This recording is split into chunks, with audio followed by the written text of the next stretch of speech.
you think this has a happy ending, you haven't been paying attention.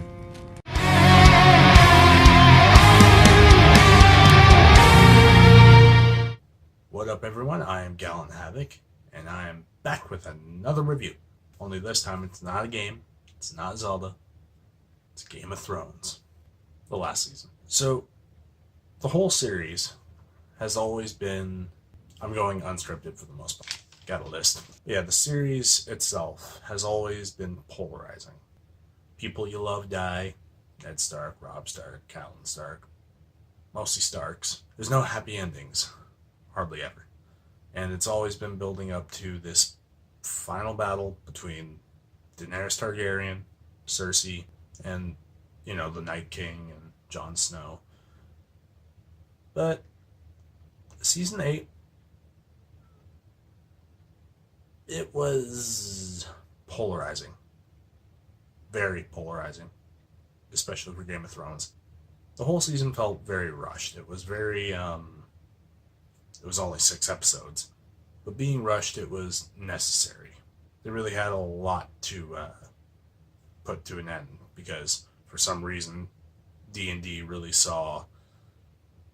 thought that the series was going to end right here, right now.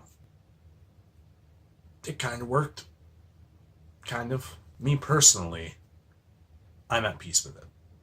I thought it was all very necessary from a creative standpoint, because if it went on for one more season, chances are it would have gotten even more stale than, let's face it was probably already getting. And plus, they're going on completely creative. There's like almost none of the elements in the books anymore because they're ahead of the books.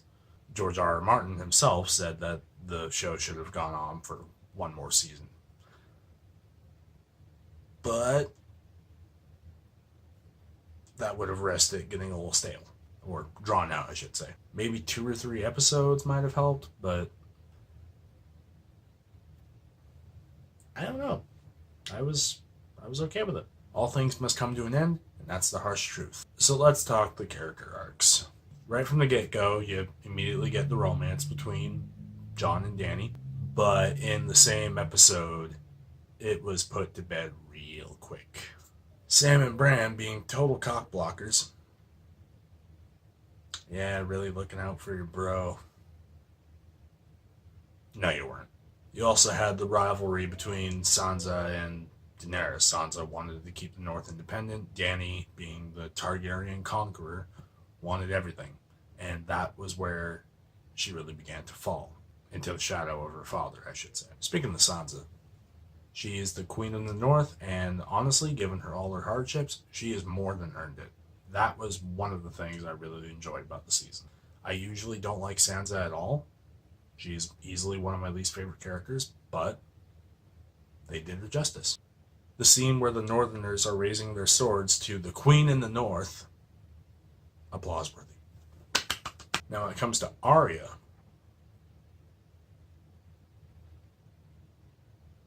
more could have been done. More could have really been done with Arya. She had become this cold-hearted killer, I guess you could say. Or at least that's what she wanted to be, but deep down, you knew that wasn't what she really was. Especially when her and the Hound go back to King's Landing. She wants to kill the Queen, but the Hound says, no, you stay here. I'm going to do this. You have a life, go live it. And that gave us Clegane Bowl. Yeah, that's you. That's how you've always been. Chills every time. The Hound easily had one of the best send-outs. Easy. The same cannot be said about the characters, though. Now, going back to Arya, while I know that's not me, I'm no lady, blah, blah, blah, I just want to kill, kill, kill. But no. When she left the Hound in King's Landing, I honestly thought she might have gone back to Gendry. No, she didn't. She went west of Westeros. Who knows? Maybe a few months out west in Westeros?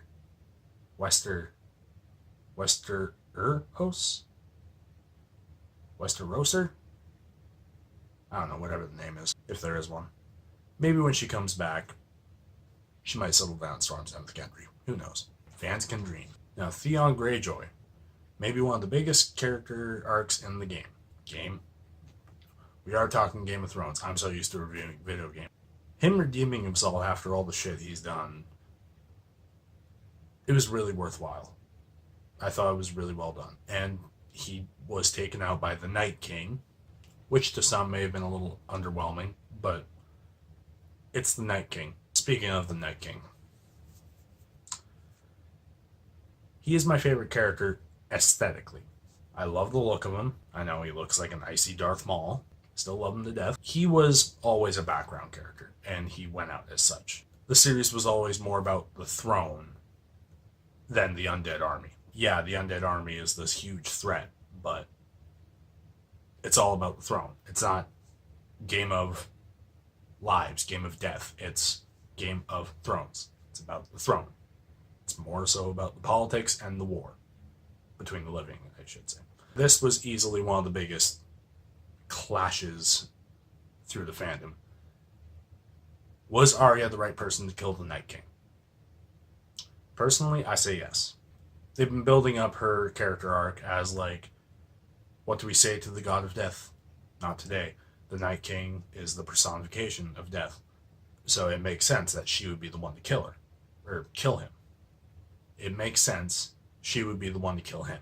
While everyone was rooting for a fight between the Night King and Jon, let's face it, the Night King really didn't give a shit. He just wanted to go after Bran. That was his target. Everyone else was just cannon fodder. So sending Arya after him, while many fans may not have liked it, it was the right thing to do. A fight between Jon and the Night King would have been far too predictable, far too cheesy. I know, fans are probably going to hate me for that. Oh, you're not a real Game of Thrones fan. I'm a Game of Thrones fan, trust me. That was my opinion. Speaking of Bran, let's talk about Bran. Sansa's not my least favorite character. Bran is. I think I'm with a lot of people on that. Bran was... What was Bran? Three-eyed raven. What the shit? God, his character was so bad. Sure, his falling from the tower was the big catalyst for the entire series, but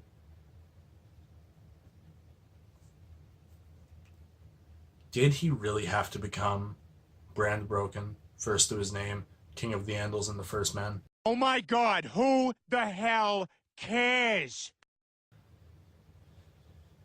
No. And then he has the nerve to say, why do you think I came all this way? I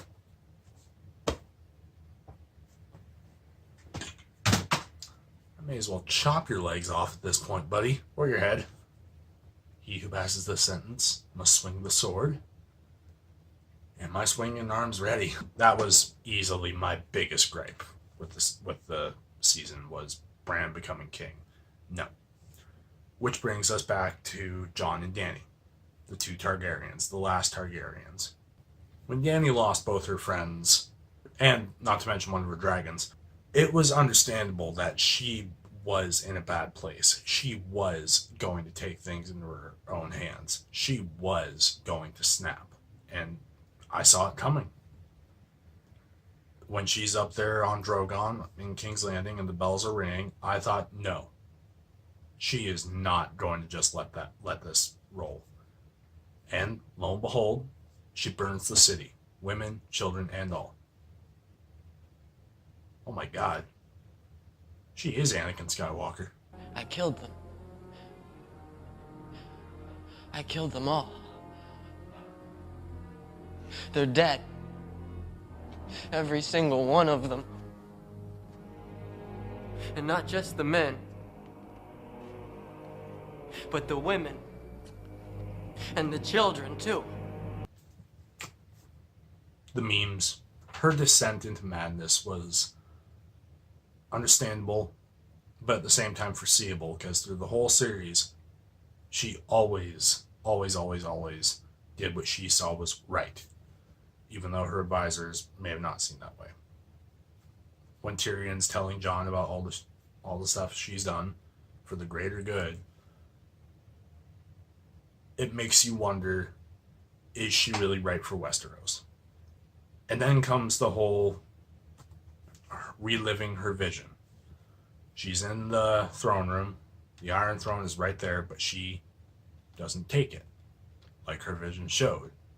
Because Jon, doing what was the greater good, killed her. Which I saw coming. Like, it's been widely theorized for years that Jon was going to be the one to do the deed. Honestly, I would have liked to see a little more between Jon and Dany, a little more of that romance, a little more, like if they were to rule together, I would have liked to see that. But this is the Game of Thrones. You win or you die.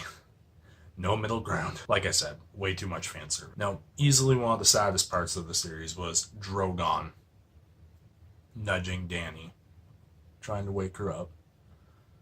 It was like something out of Lion King, which still gets me to this day. But he knew Jon wasn't to blame. Dany wasn't to blame. The throne itself was to blame, and he melted that bitch. Rightfully so. That's the thing I love about the dragons in this. While they may be Dany's children / pets, they are widely intelligent, and Drogon showed that. Screw you, throne, I'm going to melt you. You did this to my mother. You did this. Not that guy. You did this. Yeah. You melt that throne, Drogon. So I said earlier how Sansa and Bran aren't my favorite characters. Least favorite characters above all. Tyrion is also down there. Now, I get why people love him. I really do. But for me, I don't know. I cared about him, but not nearly as much as others. So, although I will acknowledge he is very much the hero of the story. He made plenty of mistakes along the way, but it was always in the name of something good. Like Varys, he kind of did it for the realm. Yeah, he made several mistakes, but he rectified most of them. Now for his brother, Jaime. While some would say he threw away all his character development, I look at it more like he relapsed. Yeah, it would have been nice to see him and Brienne stay together, but fan service. And Game of Thrones doesn't really stick too much to fan service. So yeah, him going back to Cersei, and ultimately them dying together, was expected. And in a way, they fulfilled the prophecy that, what's her name? The witch made to Cersei. Maggie the Mad or something like that? Yeah, the Valonqar, Hands of Gold, something like that. But yeah, they died together as they were supposed to. Again, fan service. Now, the biggest twist I found was how Jon killed the queen, killed Daenerys, and then was sent back to the Night's Watch.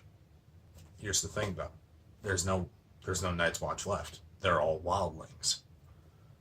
So, and the wall is destroyed, so there's really no point of the Night's Watch anymore.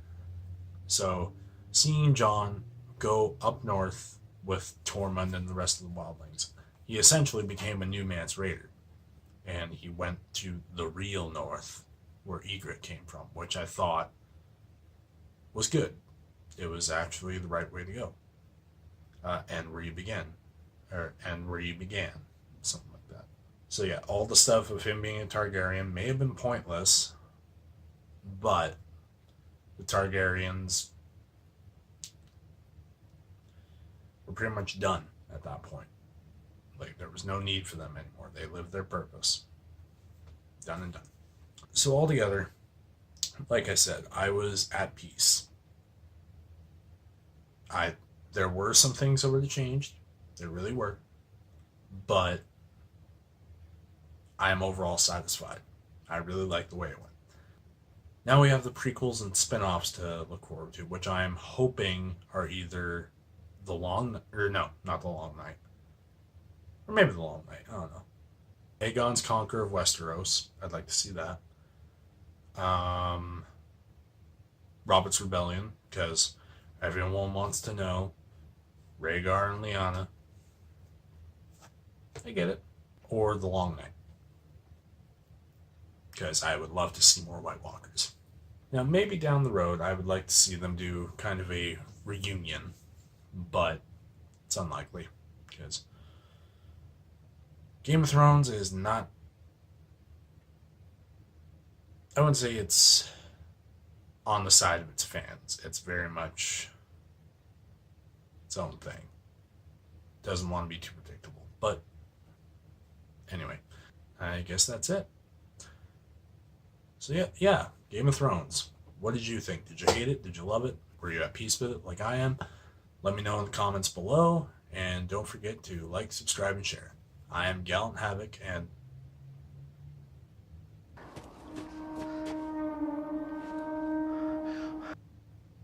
one blast. Two blasted wildlings. Two blast. You're not fighting them alone. Come on. Three blasts. Winter is coming.